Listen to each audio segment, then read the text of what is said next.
Happy New Year. So hope everybody had a great week, a great holiday period, and got some time off and is well rested. And we're going to get into it now with the 2021. Not that we weren't before. So I've got the bulk of the agenda. So I'll get into announcements. Family and Friends Day. Next one is Friday the 15th. Sounds ominous, but that's an off by 2 error. And so just as a pro tip, especially here in the U.S., Martin Luther King Jr. Day is the following Monday. Sounds like a nice 4-day weekend for everyone. Hint, hint. Retrospectives, we're changing these because we've been getting less and less participation sub-department wide. The leading theory between managers and everyone else is that it's just too big. It's too big of a retrospective group. So we're going to try to take these down to the individual groups because some other groups have already started doing it. And so we're going to try this. We'll do this during next week's weekly. And I know it's going to be a fast turnaround, but I'm assuming that this is going to stick. So if you're looking for a cadence, for me, it's going to be the first weekly after the 22nd, so 23rd or later, if we run into the edge case of Monday is the 22nd. Lucas, I see you've got a question. Yeah, where do we put our retro items? For this milestone in our current issue, for 13, we're in 13.7 now, right? Or are we in 13.8? 13.8. 13.8. Sorry, I've blanked out the calendar, so I've lost my cheat sheet. So for 13.8 and beyond, we're going to go into group-specific retro projects. So we'll have a retro issue for ourselves. But since we did this mid-milestone and with holidays, we opted to keep current tooling, live with the mess for a milestone, for an iteration, and then we'll move forward with the proper way. And as a heads up for everybody, next week, so a week from today and beyond, one-on-ones, I'm going to be changing them all to be an hour a piece. It's because of content, the amount of content we're going to cover. Annual reviews, we're clear to start sharing all of the documentation that's been corralled for it.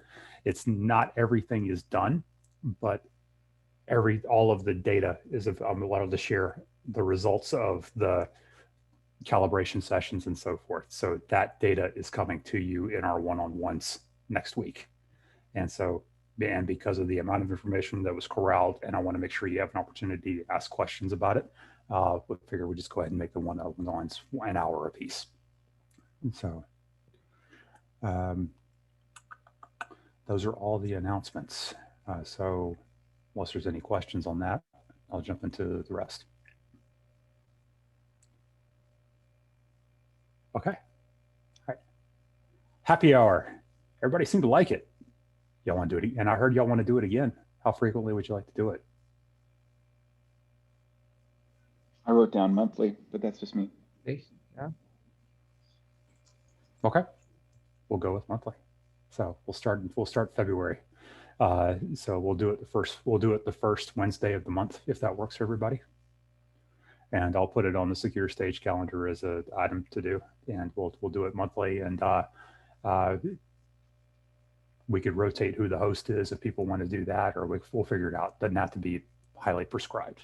I just thought it was fun. So, okay. All right, so we'll do it that way. And I've got the last item here. So part of the work I've been doing, I think you all saw this, is mirroring our open source dependencies, our primary ones. So like we've got Git leaks is mirrored, spot bugs is mirrored, kubesec is mirrored, et cetera, et cetera, et cetera. The idea being is to subject those dependencies against our very own tooling and see what happens. It was part of my OKRs. The next key result for this is to start submitting some security patches back upstream to those open source projects. I'm planning to start this later this week. Is anyone interested in partnering with me on this?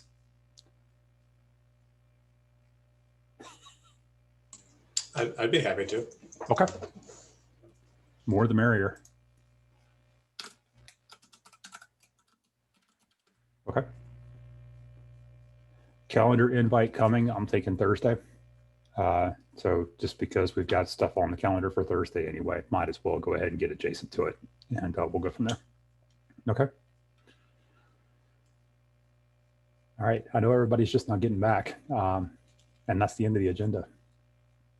What else you got?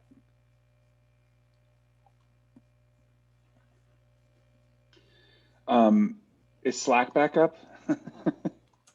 Slack is back. Slack is back. Yeah, It is. Do you have to quit and restart? I guess. yeah. I didn't. It says it's still out on their status page, so it's probably per customer. Try a Or hard. sorry, per location. I see. Okay. Cool.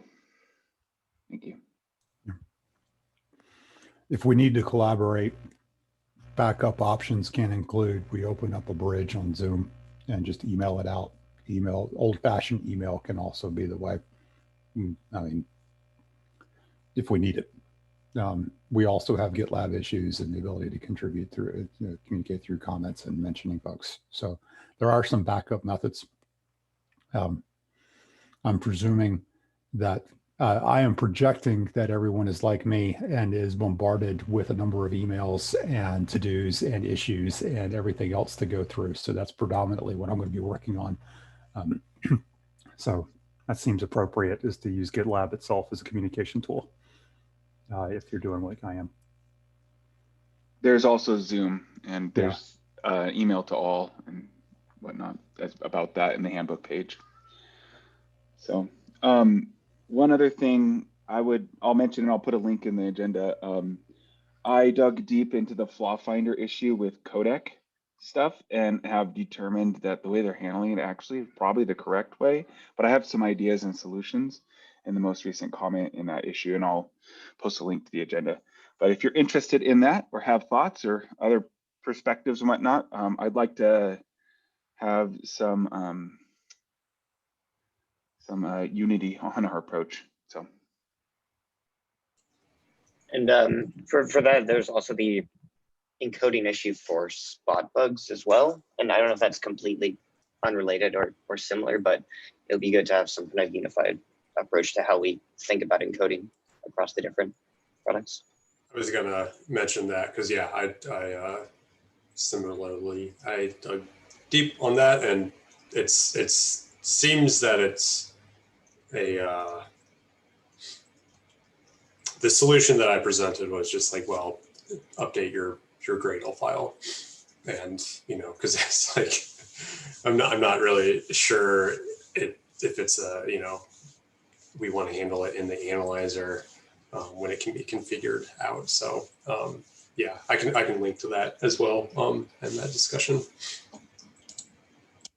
Yeah, my thought so far is better documentation about how to fix it and possible solutions, as well as like possibly sensing when you run into that issue and providing better logs in the output when it blows up, saying, hey, go read over here how to fix this, or something along those lines, being more helpful rather than, I think it's pretty hard to understand what happened at first, especially if it with one of the cases where it was a submodule that had a bad encoding.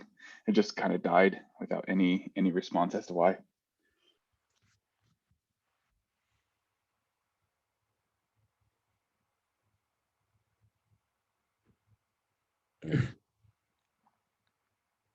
I'll wordsmith this in a bit, and I'm showing my ignorance here. And I'm also showing my Python roots. I work under the assumption that UTF-8 is what we support, but I don't remember us actually articulating that here. Does anyone know if we have? And if we haven't, what we should be supporting across the board? I think most languages and stacks have moved to that direction, but if you're working on a language in a stack that has a different standard, I don't think we should prescribe that. I think we should let the tooling and the analyzer do that, but that's my perspective. I appreciate the idea of programming into an environment as opposed to prescribing onto it. However, uniformity of what we do support, what we do and don't support, and making that a sparse matrix has its own risks as well. And so that's why I'm asking the question. And this is a business requirements question. I don't know if we've ever thought about it. That seems kind of pedantic. I'll appreciate that as well.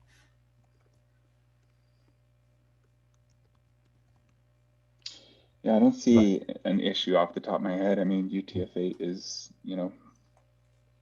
it works across the globe. So that's the whole point of it. It works across most of the globe, yes. My only hesitation would be I can very easily imagine there are security bugs that are specific to encoding issues.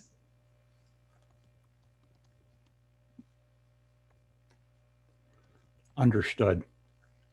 I may poke this bear a little bit later with test projects, see what happens.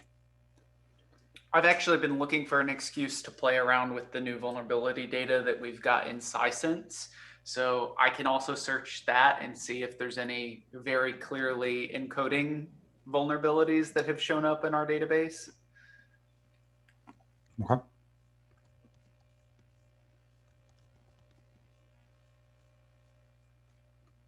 All right.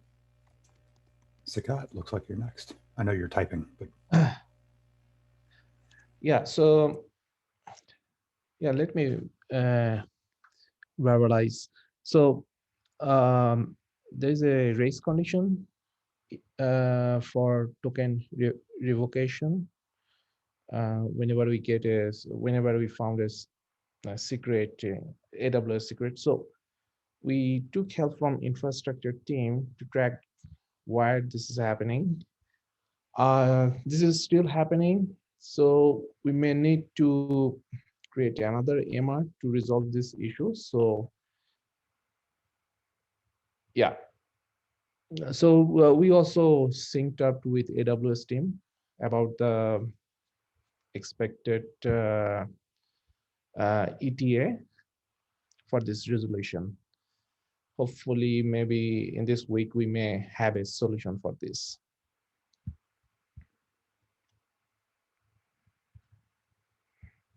Yeah, I just encourage us to let's keep the coordination issue updated with any developments. I think AWS, for the most part, is fine with this. The call we had with them, I think on the 19th or the 20th went fine. We discussed this. It's something they want to see fixed, but it's by no means sort of a critical fire or anything like that. But let's definitely keep them updated in that coordination issue. Okay. Yep.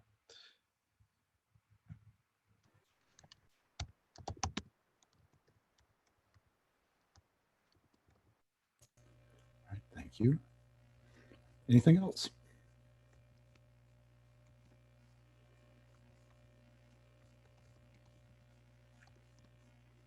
Okay. Welcome back. Thanks, everybody. We'll talk soon. See ya.